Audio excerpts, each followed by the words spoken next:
When I was about 18, my buddy and I decided to embark on a camping adventure to escape the monotony of suburban life. We picked a spot deep in the woods, far away from any signs of civilization. Little did we know, our quest for a peaceful retreat would morph into a nightmare etched in our memories. As we set up our campsite, an eerie feeling settled over us. It was as if unseen eyes were watching our every move. Ignoring the unease, my friend and I pitched our tents, but the ambience around us felt off-kilter. Strange claw marks marred the surfaces of tables and trees, suggesting that something wild and unpredictable lurked nearby. I chalked it up to the wild imagination of my overactive mind and pushed the unsettling signs aside. As the evening unfolded, we huddled in our tents, trying to shake off the unsettling vibes. That's when I mustered the courage to share my concerns with my friend. At first, he dismissed my unease as paranoia, attributing it to the unfamiliar surroundings. However, our reassurances were short-lived. Suddenly, a blood-curdling screech shattered the stillness of the night, echoing from the heart of the dense woods. It sounded like a tortured soul being dragged into the depths of hell. Panic set in, and we clung to each other in terror. Tentatively, we stepped out, armed with nothing but pocket knives and flashlights our parents had insisted we take for emergencies. We moved cautiously toward the source of the unearthly noise, our nerves on edge. The forest seemed to close in around us, and our footsteps echoed with an ominous resonance. After what felt like an eternity, another spine-chilling screech pierced the air, now much closer. We were on high alert, gripping our knives tightly and trying to mask the fear that threatened to engulf us. Cracking branches and rustling leaves heightened our anxiety, and we sprinted forward. But as we approached, a sudden stop froze us in our tracks. Our flashlights revealed a ghastly sight. A figure, bloody and with yellow, beady eyes, emerged from the shadows. Its needle-like teeth gleamed in the dim light, sending shivers down our spines. Without a second thought, we turned and fled, adrenaline pumping through our veins. The creature, whatever it was, gave chase, its unnaturally tall and skinny form moving with an otherworldly speed. We finally burst out of the woods, making a beeline for my friend's truck. Panic set in as the engine hesitated before roaring to life. As we sped away, relief and terror mingled in our hearts. Yet, as I glanced back, those yellow, beady eyes peered out from the darkness, a haunting image etched in my memory. To this day, I'm left with more questions than answers, wondering about the enigmatic and horrifying encounter in the heart of the wilderness. If anyone else has faced something similar, I'm eager to share experiences and seek understanding.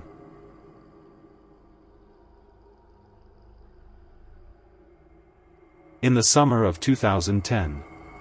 One particularly chilly and wet June day, I embarked on a backcountry camping and hiking expedition, determined to find solace amid the pristine landscapes. The plan was to traverse Anaconda Ridge, a challenging route I had set my sights on. The weather, however, had different plans. Unseasonably cold, wet, and cloudy conditions prevailed, with daytime highs barely reaching 50 degrees and nighttime temperatures dropping below freezing. Undeterred by the less-than-ideal weather, I set up camp on the north shore of an alpine reservoir, accessible only by a challenging 4x4 track through a thick pine forest.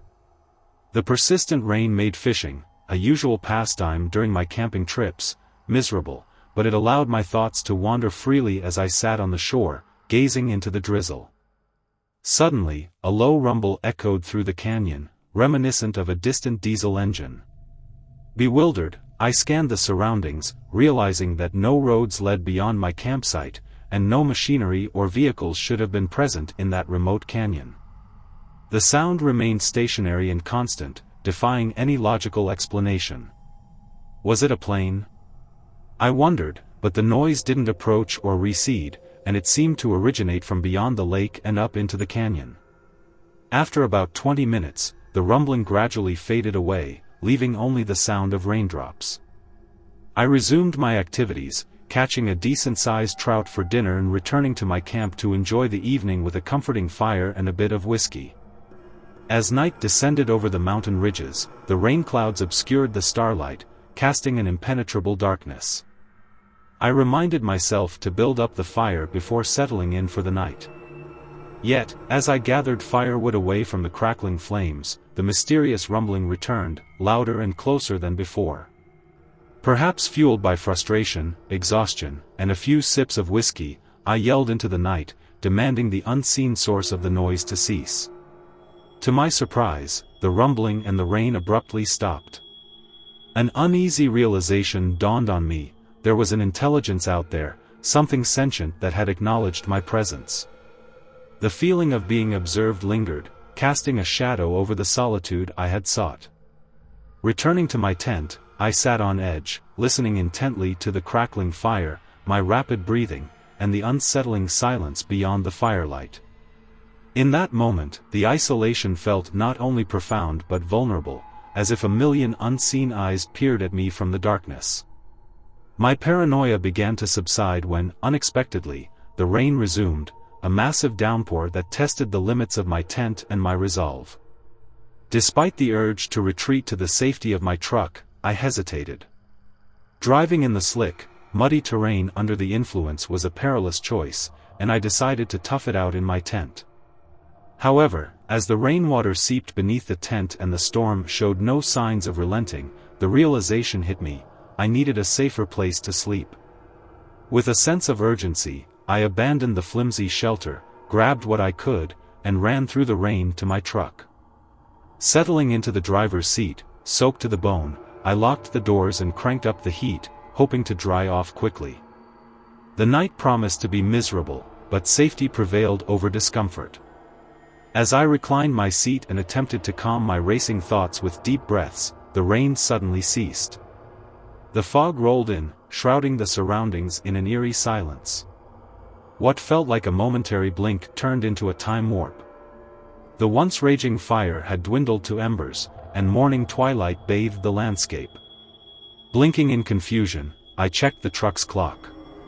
It read 5:45 a.m., indicating that almost 5 hours had vanished in the blink of an eye. The inexplicable time lapse, the disorientation, and the throbbing headache left me bewildered. Surveying the campsite, I discovered my tent flattened, its poles shattered, and everything soaked. With a heavy heart and a sense of foreboding, I hastily packed up my camp, abandoning any plans for further exploration. As I drove away, the morning fog still lingering, the familiar rumbling returned, echoing through the canyon. I sped down the muddy track, not daring to glance in the rearview mirror. That was the end of my backcountry camping escapades. The mysteries of that night, the sentient presence in the wilderness, and the unexplained time warp lingered in my memory. I never returned to that remote campsite in the Rocky Mountains, haunted by the inexplicable and the unknown.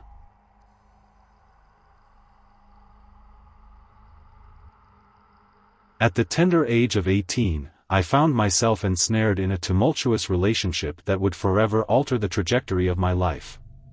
It was a time of rebellion, a phase where I was navigating the complexities of teenagehood and making choices that would later come back to haunt me. Dating someone I shouldn't, lying to my parents with a brazen nonchalance, I was the embodiment of youthful indiscretion. The backdrop of this cautionary tale was the picturesque Appalachia region, where scenic points and camping adventures became the canvas for a chilling narrative. The guy in question seemed like a dream, hailing from a wealthy family with a sprawling mansion and a father who was a prominent lawyer. Little did I know, I was stepping into a nightmare veiled in opulence. The slow descent into manipulation, narcissism, and outright abuse was insidious. Attempts to break free were met with threats, escalating to a point where my family's safety hung in the balance. Desperate to shield them from harm, I concocted a tale, informing my parents that I was embarking on a weekend trip to Tennessee with a friend. The reality, however, was a 6-hour drive to the guy's beach house, an ominous setting for the horrors that awaited. As the gates of that mansion closed behind me, I entered a realm of torment that defies description. His family's wealth fueled his vices, and the next 36 hours became a nightmarish odyssey of torture and abuse. Bound, humiliated, and physically battered, I clung to survival as the very essence of my being seemed to wither away. My pleas to end the torment were met with sadistic laughter as he injected crack into his veins and snorted cocaine off the cuts he inflicted. My tears became mere rivers of despair, flowing as if routine. The crescendo of this macabre symphony was a chilling game of Russian roulette. A single bullet in a revolver, a man unhinged, and a moment that blurred the line between life and death. With unyielding resolve, I stared into the abyss, inviting the pull of the trigger. A click echoed through the room, and I, devoid of emotion, awaited the inevitable. His facade crumbled as reality reared its head, and he sobbed in remorse, seeking forgiveness in a pit of despair. In the aftermath, I chose silence. The fear of revealing the gruesome truth to my parents, coupled with the powerful influence of his lawyer father, held me captive in my silence. Concealing my physical wounds beneath winter attire, I spun a tale of a flipped four-wheeler, an easily believable misadventure. The shadows of that ordeal, however, lingered, manifesting in random quirks and an ever-vigilant survival mode that became my new normal. Life, however, had plans beyond that mansion of horrors. The guy met his own reckoning, caught in the web of drug dealings that led to his incarceration. His father's legal prowess secured a swift exit, but the specter of his misdeeds continued to haunt him. As for me, I forged ahead, now 23 and married, living in a different state, a testament to resilience and the indomitable human spirit. Yet, the scars persist. Sedatives offer respite from triggers, and the echoes of that camping trip turned nightmare reverberate in the recesses of my mind. The journey toward healing is ongoing, a path marked by therapy, understanding, and an unwavering commitment to reclaiming a life that was almost lost to the darkness.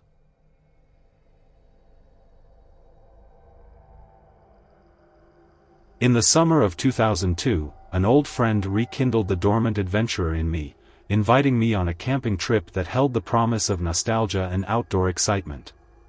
The anticipation built up throughout the week, and as the weekend approached, I found myself unable to sleep, counting down the hours until the rendezvous.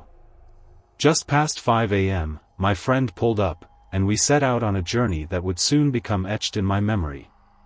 The 100-mile drive to the park was filled with laughter, catching up on old times, and the shared excitement of our upcoming camping escapade. As we approached the park, my drowsiness got the better of me, and I managed to snatch a bit of sleep during the ride, feeling slightly rejuvenated upon arrival. However, as we parked and prepared for the adventure that lay ahead, my friend dropped an unexpected bombshell. The campsite we had our sights set on required an additional 2 hours of hiking. Initially hesitant, I weighed the pros and cons but eventually succumbed to the allure of the supposedly perfect campsite. The first leg of the journey was relatively smooth, with most of it being downhill. Yet, as time passed, fatigue set in, and I found myself dragging along the trail. We took a brief break halfway through, but before I knew it, we were back on the trail, this time facing a considerably steeper ascent. My energy waned, and my attention wavered as I stumbled over the uneven terrain. We eventually reached a flat section, and a wave of relief washed over me. However, my respite was short-lived. In a moment of distraction, I stumbled into a hidden trap, sending me plummeting into a hole. As I hit the ground, the adrenaline momentarily masked the pain, but when I tried to stand, my right ankle betrayed me, and I collapsed onto a sharp stick, sending a jolt of agony through my body. Surveying my predicament, I looked up to see my friend's face peering down, initially unaware of the severity of my injuries. As I explained the situation, his laughter turned to panic. Attempts to pull me out with a tree limb proved futile, and it became evident that I needed external help to escape this unexpected entrapment. Alone in the hole, the pain became the sole companion of my thoughts. The day was still young, and I tried to reassure myself that help would arrive soon. I could hear my friend pacing above, consumed by panic. In a calm voice, I instructed him to seek help from the ranger station, which was about an hour away. Left alone with my thoughts and pain, time seemed to stretch endlessly. Waves of pain came and went, accompanied by bouts of nausea. In an attempt to distract myself, I sang, reminisced about funny jokes, and thought of movies. However, the tranquility was shattered when ominous clouds gathered, and the sound of thunder reverberated through the air. The rain started as a gentle drizzle but quickly escalated into a torrential downpour. I braced myself against the elements, but as the hole began to fill with water, panic gripped me. Clawing at the walls, I managed to stand, desperately praying for the rain to cease.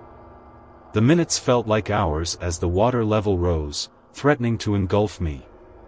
Just as despair set in, the storm began to subside. With relief, I realized that I had narrowly escaped drowning in that desolate hole.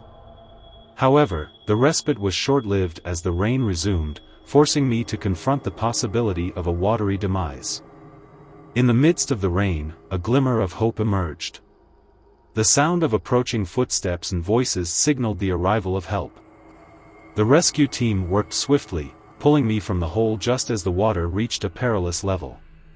The ride to the hospital blurred by, and after surgery that involved the addition of screws and plates, I was on the road to recovery. The following 8 weeks were a test of patience as I navigated life on crutches, grateful for the second chance at life, broken leg notwithstanding. The much-anticipated camping trip with my friend never materialized, but the experience served as a stark reminder of the unpredictability of outdoor adventures. In the years that followed, I embraced the outdoors cautiously, introducing my own children to the joys of camping. As the memory of that fateful day lingered, the idea of reconnecting with my friend for another camping trip crossed my mind. This time, however, I vowed to keep my eyes open and tread carefully, ensuring that the thrill of the outdoors didn't come at the cost of unforeseen dangers.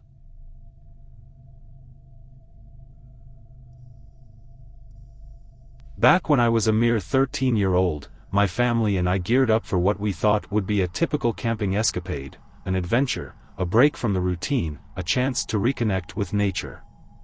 Little did I know that this weekend in the great outdoors would become the epicenter of a chilling encounter that would stick with me for years. Our campsite was nestled away, surrounded by towering trees and the soft hum of nature's symphony. The first day went by smoothly. We set up our tent, explored the area, and even tried our hands at fishing in a nearby stream. As the sun dipped below the horizon, painting the sky in hues of orange and pink, the promise of a tranquil night hung in the air. It wasn't until the clock struck 10:30 p.m. that the idyllic scene transformed into a tableau of fear. My cousins, my sister, and I were snug inside our tent, giggling and sharing stories, when an eerie sound shattered our youthful bliss: footsteps, deliberately circling our temporary shelter. A shiver ran down my spine, the kind that sends ripples through your entire being. We strained our ears, trying to decipher the origin of the footsteps. There was a distinct cadence, a deliberate pacing that whispered a sinister undertone. As we huddled together in the confined space, the realization set in: this was no mere woodland prank. The invisible intruder outside was armed with a stick, tracing sinister patterns on our tent as they circled. Summoning the courage to sit up, we observed the phantom-like figure through the thin fabric of our shelter. Panic set in as my sister extended her hand, feeling the contours of a leg outside the tent. A sickening chill washed over us. Whoever was out there was not part of our family. This was a complete stranger, toying with us in the dead of night. Hesitant and afraid, we dared to peek outside through the small window flap, our eyes fixated on the road adjacent to our campsite. To our bewilderment, we spotted our aunt and uncle making their way back from the restrooms. Confused murmurs filled the tent as we connected the dots: the footsteps, the circling, the eerie encounter. It wasn't a family member pulling a prank. It was an unknown person, lurking just beyond the fabric walls that separated us. Summoning our voices, we called out to our family, beckoning them over. Pouring out the details, the gravity of the situation began to sink in. The footsteps ceased as our aunt and uncle approached, their presence seemingly scaring off the mysterious stranger. Yet, the weight of the encounter lingered, casting a shadow over the remainder of the trip. Much to our dismay, our pleas for belief and understanding fell on deaf ears. Our aunt, uncle, and mother dismissed our account as mere paranoia, attributing it to overactive imaginations fueled by the darkness of the night. Our love for all things eerie, from conspiracy theories to urban legends, only further fueled their skepticism. As the night wore on, my cousins, my sister, and I struggled to find solace in the reassuring embrace of sleep. The questions gnawed at our minds: who was that stranger, and what were their intentions?